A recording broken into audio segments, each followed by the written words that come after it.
Selamat siang teman-teman. Assalamualaikum warahmatullahi wabarakatuh.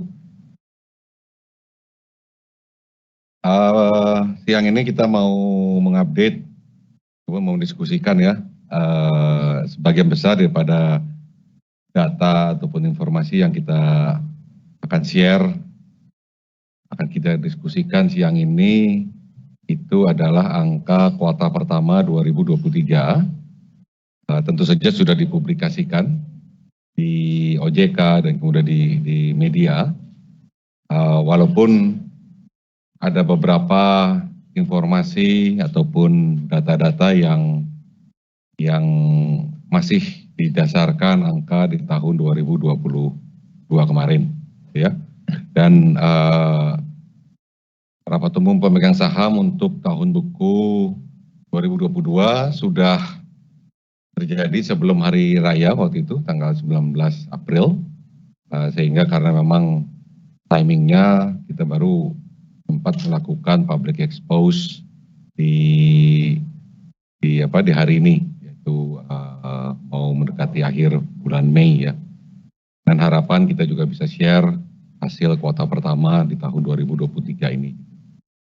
Sebagai pengantar saja, saya ingin mengingatkan kita semua bahwa Indika Energy saat ini sedang melakukan transformasi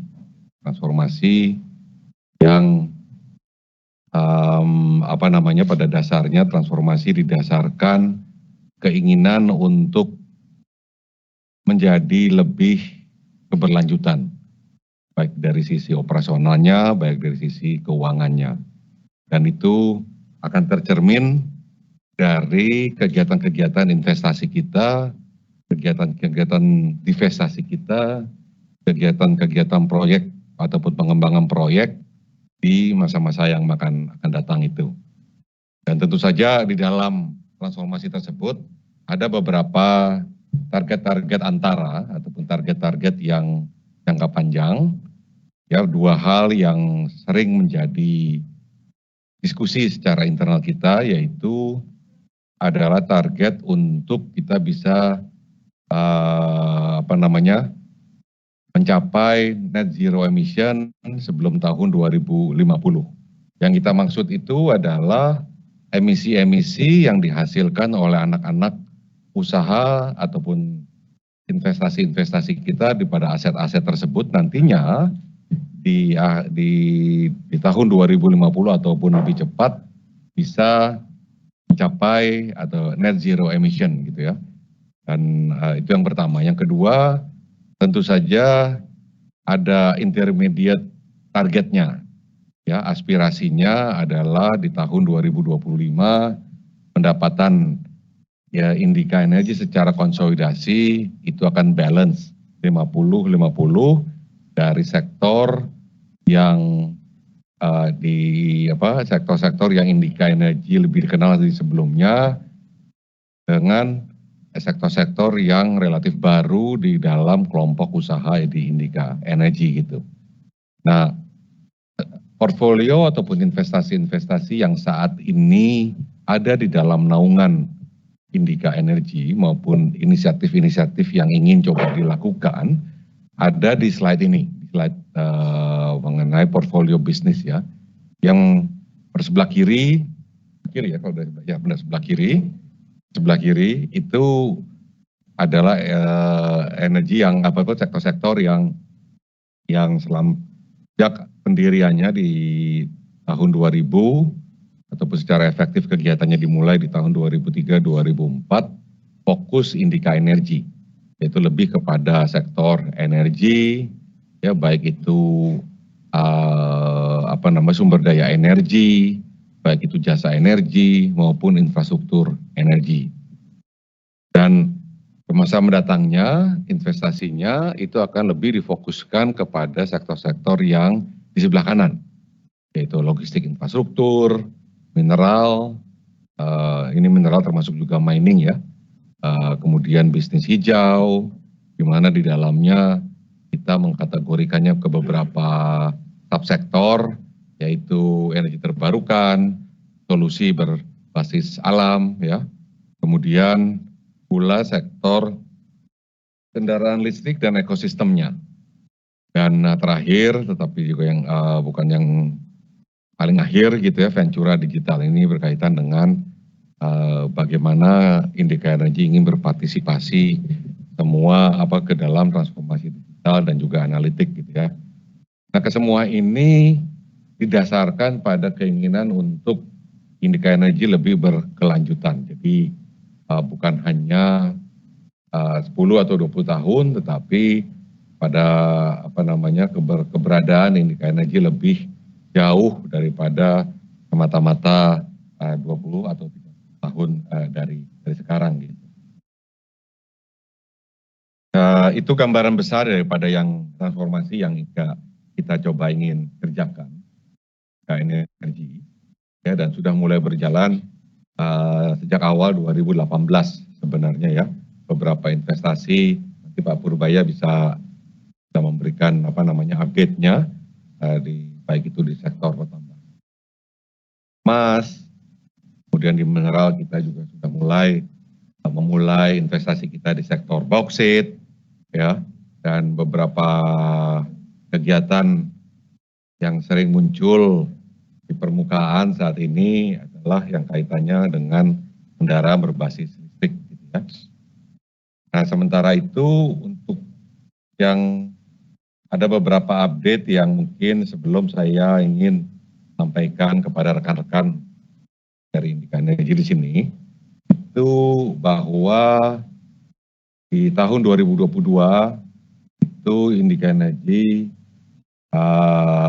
mencatatkan rekor kinerja keuangan ya. Saja rekan-rekan aware bahwa hal tersebut ditopang oleh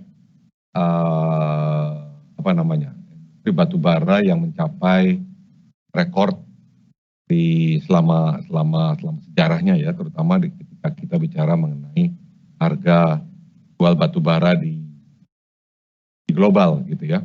Itu tentu saja mendukung dan ketika hasil rapat umum pemegang saham yang lalu pun rekor untuk dividen pun telah disetujui oleh pemegang saham, yaitu kita mendistribusikan total dividen jumlah 113 juta US dollar, mana 40 juta US dollar diantaranya itu dalam bentuk interim dividen di kuartal ketiga tahun 2022 dan finalnya yaitu kurang lebih juta US dollar di grup setahun lalu.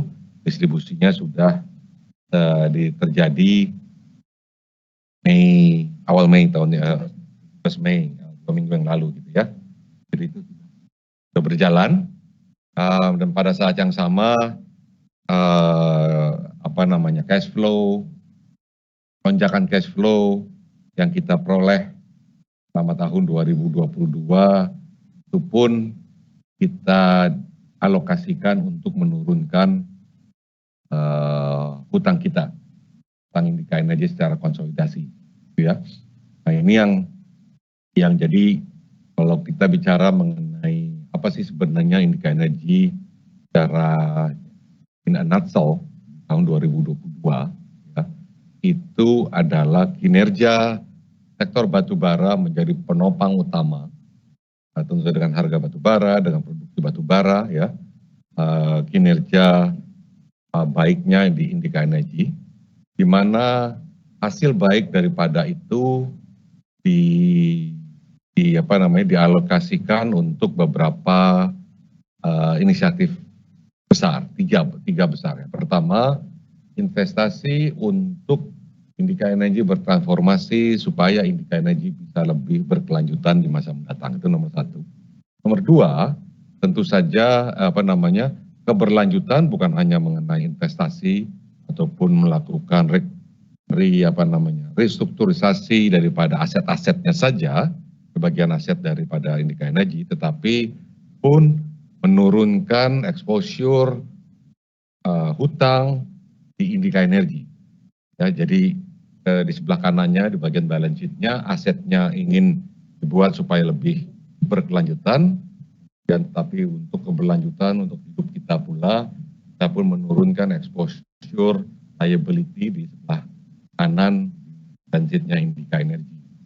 Dan last but not least, sebelah kanan kita ada pula pemegang saham, untuk kita juga berikan distribusi dividend yang juga merupakan rekor selama keberadaan Indica Energy 22 tahun sejak 2020.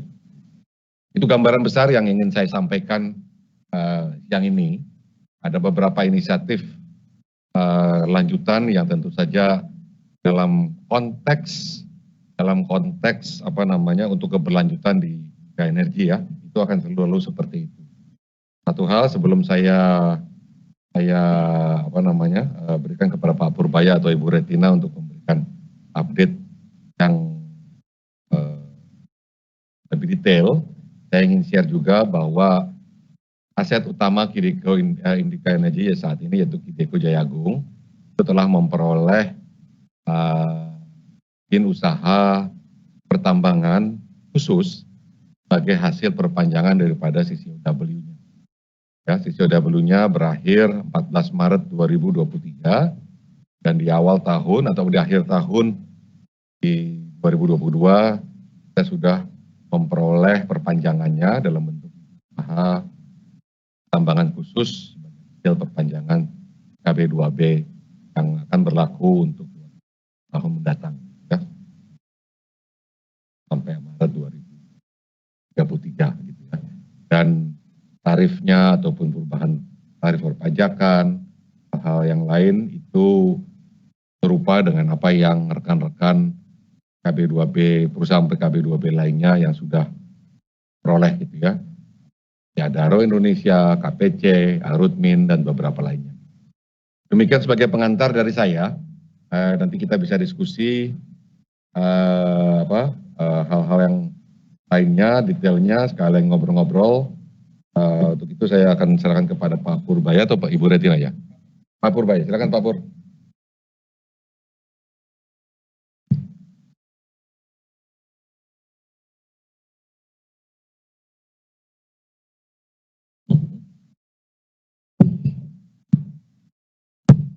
Terima kasih Pak Aziz. Selamat siang rekan-rekan media semuanya. Salam sejahtera buat kita semua.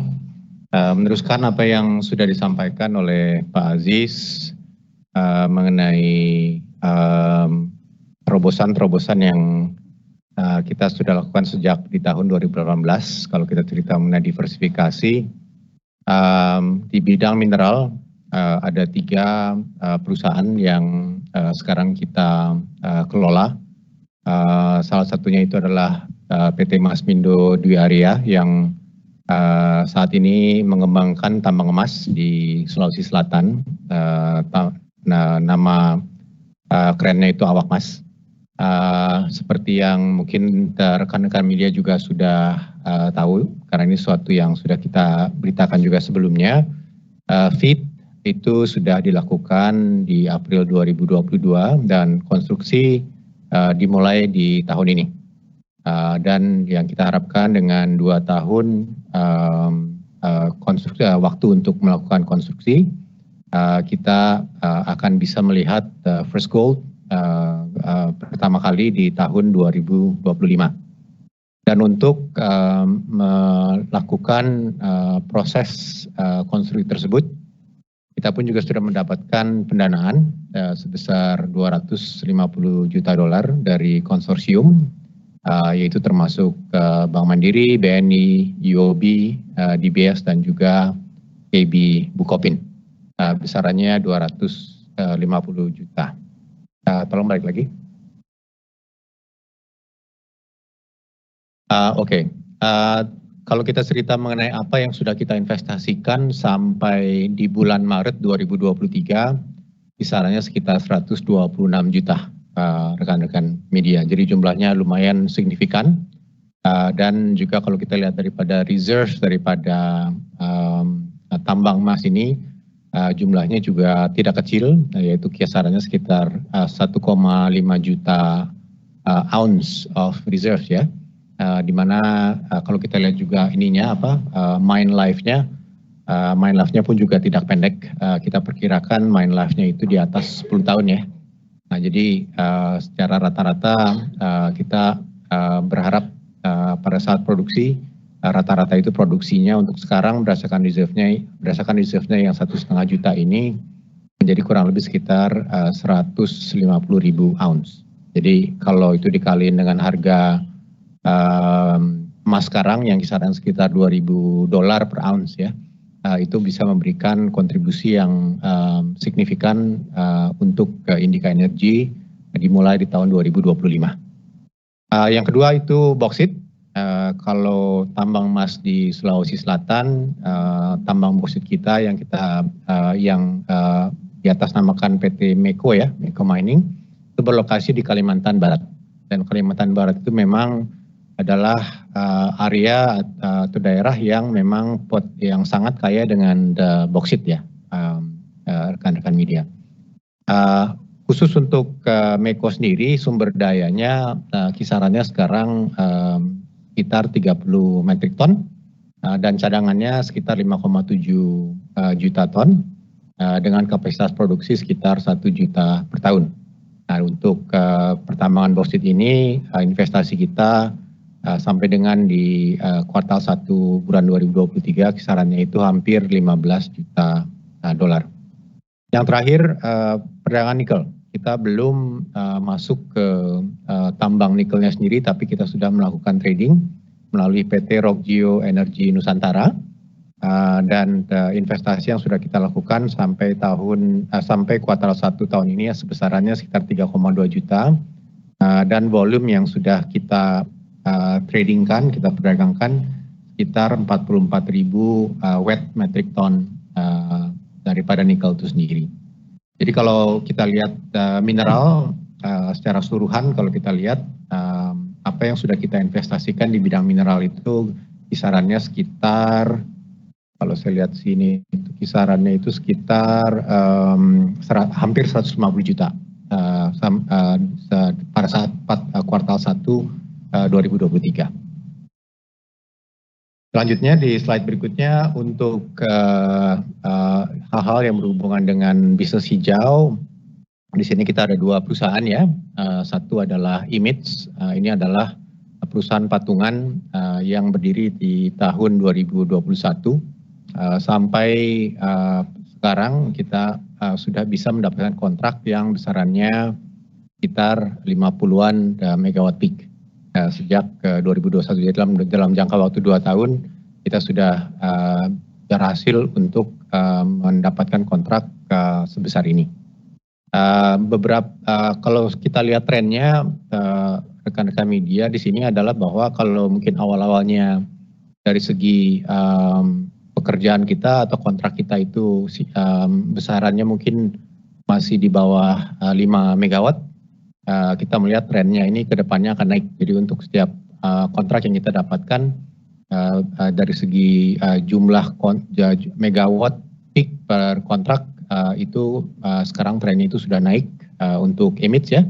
Jadi sudah kalau seperti lihat di sini contohnya salah satunya Sampurna Kayu itu kisarannya itu 10 dan ditambah juga dengan baterainya. Jadi ini adalah suatu kombinasi yang menarik untuk ini bisnis renewables atau EBT ini, karena bukan hanya kita cerita mengenai solar PV, tapi sudah menyangkut juga dengan baterai. Dan ini sangat penting di dalam arti bahwa kedepannya dengan proyek kita ingin juga mensupport proyek-proyek dari pemerintah PLN yang berhubungan dengan didieselisasi, program didieselisasi pemerintah, di mana konversi daripada PLTD yang sekarang banyak di handle oleh PLN atau PLTD ya tepatnya gitu loh. Nah jadi itu karena sifatnya diesel, banyak sekali beberapa proyek-proyek yang dilakukan oleh PL ini itu sifatnya off grid, jadi tidak terkoneksi dengan jaringan PLN dan dengan itu yang harus dilakukan adalah kita bisa memberikan solusi dalam bentuk solar PV dan juga baterainya. mirip-mirip dengan apa yang kita lakukan dengan Sampurna Kayu, di mana kisarannya untuk solarnya sendiri kapasitasnya lebih dari 10 megawatt peak, dan untuk baterainya sendiri itu kisarannya itu hampir 7 megawatt hour. Jadi ini unitnya lain ya, satu megawatt, satunya lagi megawatt hour. Jadi ini adalah hal-hal yang kita lakukan di tahun ini. Kita juga sudah bekerja sama, mulai kerjasama dengan salah satu anak perusahaan semen Indonesia. Proyeknya itu kisarannya sekitar 7 megawatt peak di Tuban, Jawa Timur. Yang berikutnya mengenai Indika Natur. Tadi Pak Aji sudah sampaikan bahwa Indika Natur itu adalah perusahaan kita yang bergerak di bidang solusi berbasis alam. Di mana di dalam situnya ada beberapa proyek yang kita lakukan, salah satunya berhubungan dengan biomasa atau wood pellet, dan juga potensi untuk melakukan forest regeneration atau carbon credit, termasuk juga tentunya carbon credit trading juga. Nah, di tahun lalu kita sudah mulai menanam pohon kaliandra yang nantinya akan menjadi bahan baku untuk wood pellet. Untuk fase pertama kisarannya adalah 7.500 hektar.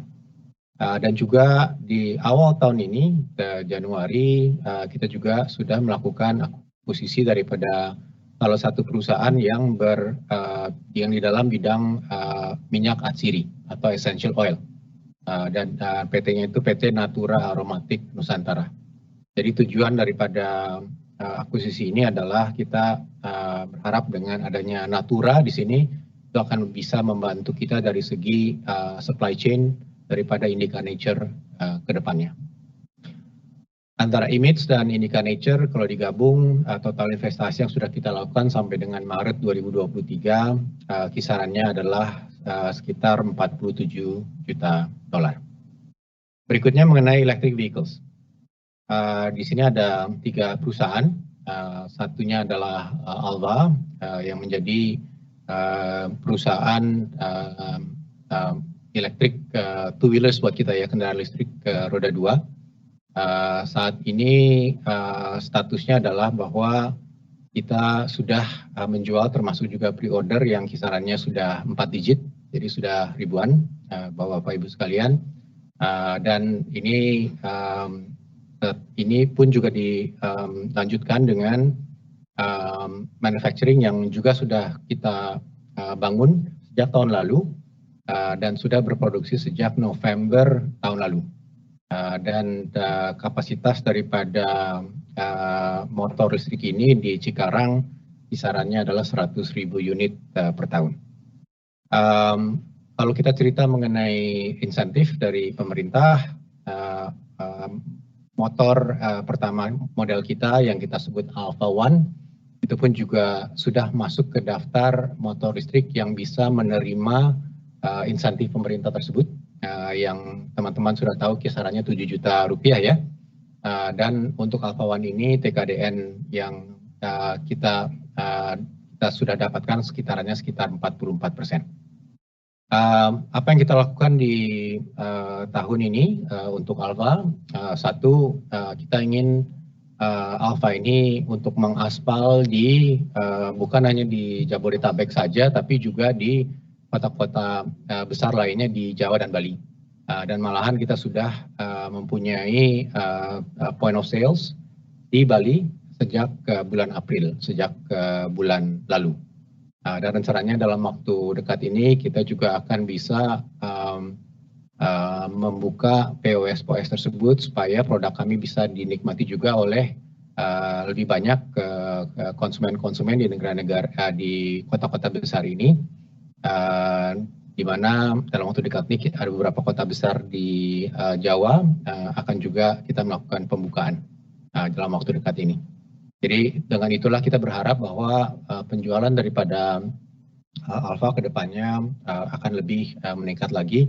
Ditambah juga dengan rencana kami pun juga untuk menambah portofolio produk daripada Alpha tersebut. Jadi selain Alpha One nanti ada Alpha yang lain Untuk itu tunggu tanggal mainnya teman-teman sampai tanggal minggu depan aja ya, tanggal 27 Mei. Karena pada tanggal 27 Mei kita akan melakukan launching tersebut di SCBD. Yang kedua mengenai kendaraan listrik roda 4 dan ke atas. Dalam hal ini adalah bus. Dalam hal ini kita mempunyai perusahaan patungan dengan PT Foxconn, dengan Foxconn, PT-nya adalah Foxconn Indica Motor, dan seperti rekan-rekan media pun juga aware bahwa kita juga sudah mensupport ya acaranya G20 dan B20 di Bali di bulan November tahun lalu dan dipakai juga untuk berbagai kegiatan pada saat G20 dan B20 Summit berjalan di Bali November tahun lalu. Kedepannya kita berharap bahwa bus listrik ini juga akan bisa mengaspal di Jakarta dan juga di kota-kota yang lain, dan juga bisa mensupport program-program pemerintah kedepannya yang berhubungan dengan electrifying kendaraan-kendaraan listrik, baik itu roda 4, roda 4 ke atas, dan juga tentunya roda 2 juga. Yang terakhir adalah juga berhubungan dengan bus listrik dan juga fasilitas pendukung distribution business. PT Energi Mega Buana, Energi Makmur Buana, atau EMB. Nah, dalam konteks EMB ini adalah perusahaan distributor daripada bus listrik untuk beberapa merek, termasuk salah satunya adalah Edison Motor dari Korea, dan juga tentunya Foxtron, itu adalah produk daripada FIM sendiri, dan juga fasilitas pendukungnya, yaitu charging station. Nah, jadi kalau kita charging station, kita juga mempunyai hubungan distribusi dengan salah satu perusahaan di Korea, namanya Daeyoung Chevi, dan juga pendukung yang lainnya termasuk juga AC contohnya untuk bus listrik merek, dalam halnya mereknya BOA. Jadi yang kita harapkan adalah bahwa dengan adanya Alpha, dengan adanya FIM, dan juga dengan adanya EMB, kita juga bisa terlibat bukan hanya untuk meluncurkan produknya, tapi juga kita terlibat di dalam membuat sesuatu ekosistem daripada EV tersebut. Jadi dua hal ya, satu produk, keduanya juga adalah pengembangan elektrik, keduanya juga pengembangan infrastruktur yang sebenarnya itu hand in hand atau bergandengan ya, untuk make sure bahwa adopsi daripada kendaraan listrik ini bisa berjalan lebih cepat untuk negara ini. Nah, kalau kita combine semua dari segi total yang sudah kita investasikan sampai dengan Maret, totalnya itu adalah sekitar hampir $25 juta. Mungkin itu saja dari segi diversifikasi. Mungkin satu slide lagi yang berhubungan dengan tadi yang Pak Aziz sampaikan mengenai exposure kita di batubara. Tadi sudah disampaikan bahwa aspirasi kita pada tahun 2025 kita ingin mempunyai portfolio yang balance 50-50, 50% batubara, 50% non batubara. Dan kalau kita cerita mengenai pengurangan daripada exposure tersebut, ini adalah dua perusahaan yang sudah kita divestasikan, MBSS di 2 tahun yang lalu, 2021, dan Petrosi di tahun 2022. Itu dari saya. Terima kasih. Terima kasih Pak Pur. Mungkin untuk agenda kedua saya langsung persilakan kepada Pak Aziz tentang komitmen maupun performance ESG di Indica Energy untuk tahun 2022. Silakan Pak Aziz. Jadi yang saya ingin sampaikan di sini bahwa tadi transformasi Indica Energy yaitu portfolionya ya, terus balance sheet-nya kita perbaiki, dan dalam semuanya itu ada beberapa target tadi yang saya sudah sampaikan, dan di dalam pencapaian target-target tersebut kita pun merasa bahwa Indica Energy bukan hanya semata-mata investment holding company kepada investasi, yaitu yang bergerak di bidang investasi kepada sektor-sektor tertentu, Tetapi Indika Energy ingin pula menjadi bagian dari inisiatif keberlanjutan. Nah, keinginan ingin menjadi bagian daripada inisiatif tersebut kita cerminkan dari beberapa parameter ESG berkaitan dengan inisiatif-inisiatif kita. Ya, ada beberapa target ataupun para indikator ESG yang menjadi parameter Indika Energy di dalam semua inisiatifnya. Pertama adalah di sisi I-nya ya, ESG ya lingkungan hidup, environment, yaitu intensitas emisi gas rumah kaca yang untuk saat ini kita memfokuskan pada emisi skop 1 ya. Nah di sini yang ingin kita sampaikan bahwa pada masa transisi ini ya, ketika Indika Energy bertransisi atau bertransformasi dari portfolio yang sebelum 2018 ke kelanjutannya, kita melakukan pengukuran dalam bentuk berapa CO2 yang dihasilkan ya selama proses produksi per ton satu baranya. Ini menjadi ukuran buat kita gitu ya. Sehingga ketika kita ingin melakukan suatu kegiatan memproduksi 1 ton batu bara, kita melakukan dekomposisi dari seluruh kegiatan tersebut, di mana kita bisa pula mengidentifikasi berapa CO2 ekuivalen yang dihasilkan selama proses produksi tersebut, gitu ya. Dan karena memang seperti Anda rekan-rekan juga ketahui bahwa Indika Energy saat ini revenue-nya masih didominasi oleh penjualan batu bara ataupun produksi batu bara. Tapi ketika kita ingin melakukan transisi, kita tetap ingin mencapai level pendapatan tertentu, tetapi kegiatan kita, intensitasnya kita ingin melakukan pengurangan dari kegiatan CO2 yang kita hasilkan selama proses produksinya. Yang pertama. Kedua, mungkin pertambangan batu bara, kegiatan penambangan selalu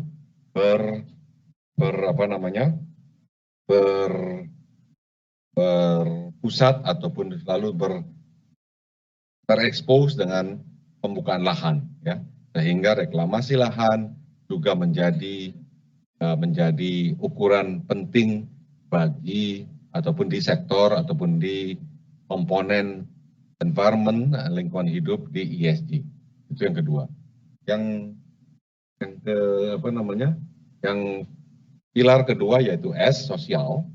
Ini tentu saja ada beberapa indikator-indikator yang secara internal pun kita pakai, tetapi untuk di dalam kita melakukan kegiatan kita ada beberapa indikator yang tidak bisa ataupun yang akan selalu menjadi pegangan utama kita di sektor sosial itu, yaitu fatalitas karyawan. Ya, fatalitas karyawan ini mengenai safety dan juga mengenai health dari seluruh karyawan di Indika Energy. Yang pertama. Yang kedua, bagaimana di dalam kegiatan seluruh operasional Indika Energy yang banyak sekali di remote area, itu kita bisa menjadi bagian dari pengembangan masyarakat sekitar. Itu pun kita jadikan sebagai satu target ESG di Indika ya. Yang pilar selanjutnya adalah governance, tata kelola ya. Tentu saja sebagai tambahan dari tata kelola yang kita jalankan di Indika Energy sebagai bagian dari publik ya, perusahaan yang di dalam undang-undang PT yang berlaku di Indonesia, kita pun menambahkan 2 indikator besar yang berkaitan dengan tata kelola, yaitu kita membuat komite keberlanjutan di Indika Holding dan juga di beberapa anak usaha yang memang intensitas operasionalnya sudah relevan. Yang pertama, yang kedua bahwa kita semua, baik dari Indika Energy maupun anak-anak usaha, itu menjadikan ESG sebagai key performance indicator kita gitu. Baik di direksi maupun juga di Dewan Komisaris. Ini parameter-parameter ESG yang akan selalu kita jadikan sebagai indikator dan selalu secara reguler kita laporkan, kita publikasikan, kita disclose di website kita gitu. Dan di Sustainable Report kita sudah beberapa tahun terakhir ini juga sudah kita sampaikan. Itu sebagai parameter ESG yang bisa saya sampaikan. Kita langsung masuk ke agenda yang ketiga, yaitu tentang update tentang Q1 performance yang akan disampaikan oleh Ibu Retina Rosabai. Silakan Bu Retina. Thank you Nando. Terima kasih Pak Aziz, Pak Asep, dan selamat siang teman-teman semua. Seperti yang bisa kita lihat semua, ini bukan gambaran baru, tapi hanya refresh bahwa yang disebutkan oleh Pak Aziz tadi bahwa pada tahun 2022 itu coal price itu adalah record high, dan itu juga membuat banyak sekali perusahaan pertambangan batu bara, termasuk Indika Energy, mencatatkan performance yang record high juga.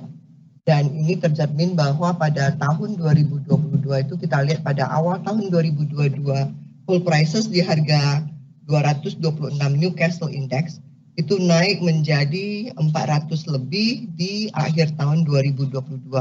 Dan yang kita lihat di sini harga sudah mulai menunjukkan penurunan, dan pada tahun 2023 itu penurunannya itu cukup drastis, di mana dari harga 400 turun menjadi pada saat ini adalah sekitar 168 untuk Newcastle.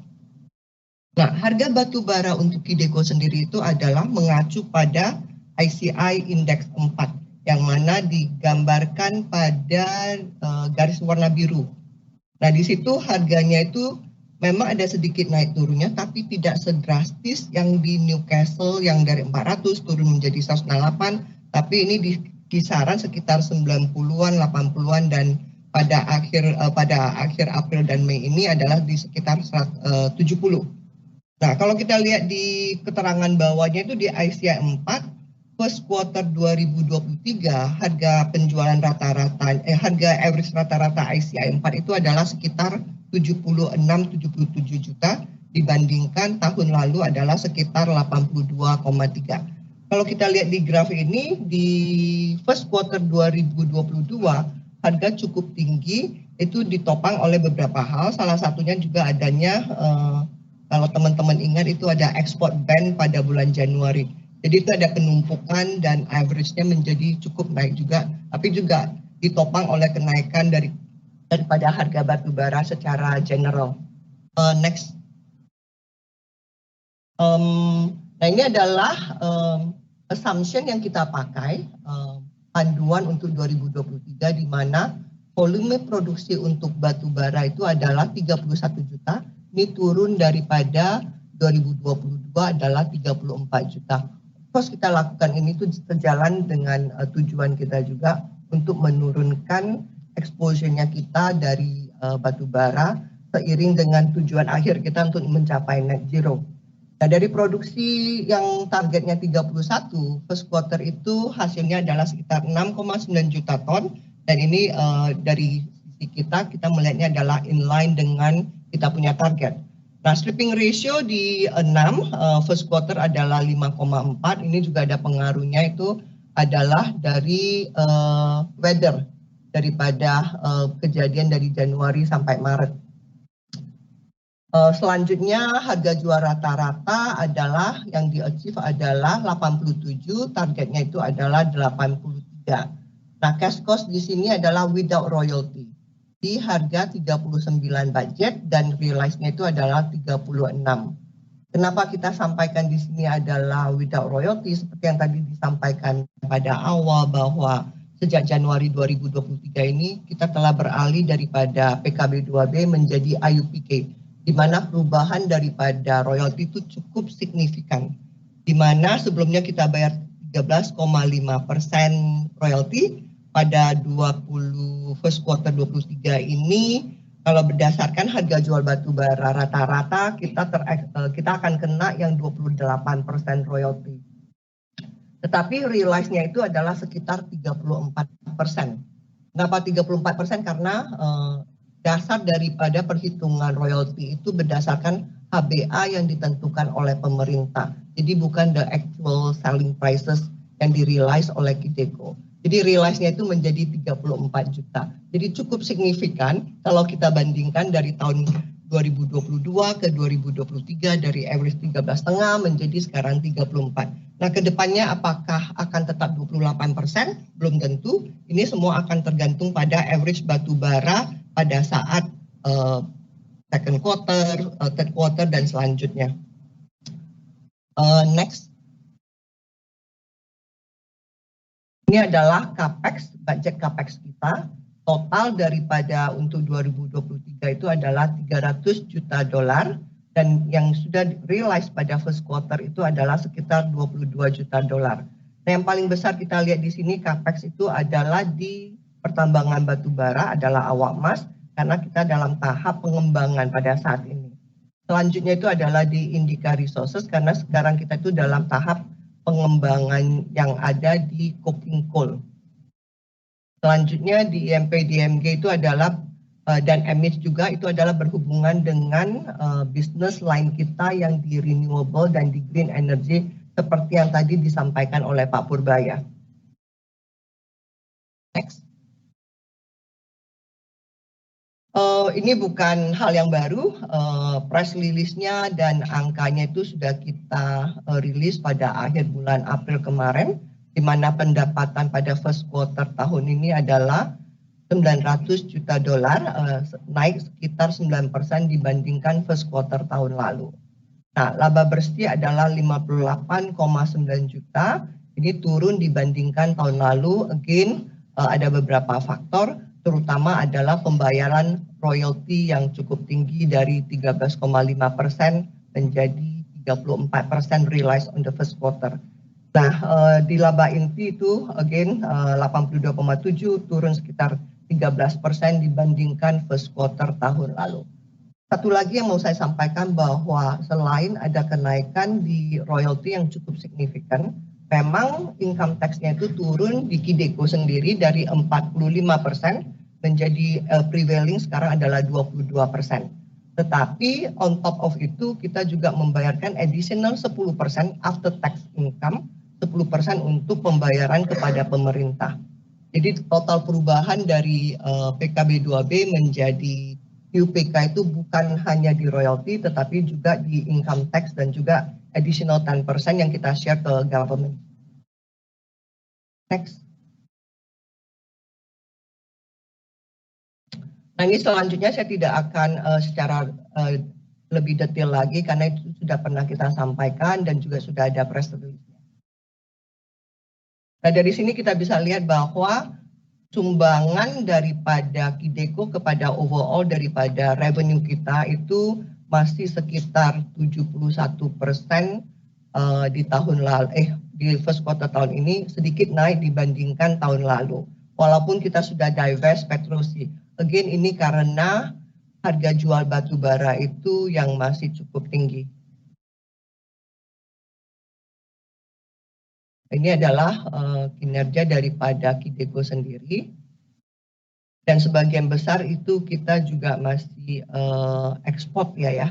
Jadi untuk DMO kita dari Qideco sendiri tidak mengalami masalah. Kita selalu comply dan actually kita lebih baik daripada yang ditentukan oleh pemerintah. Volume penjualan again memang turun compare to tahun lalu, tapi ini inline dengan full year target kita yang 31 juta ton. Harga jual rata-rata mengalami kenaikan dari 70 menjadi 87,3.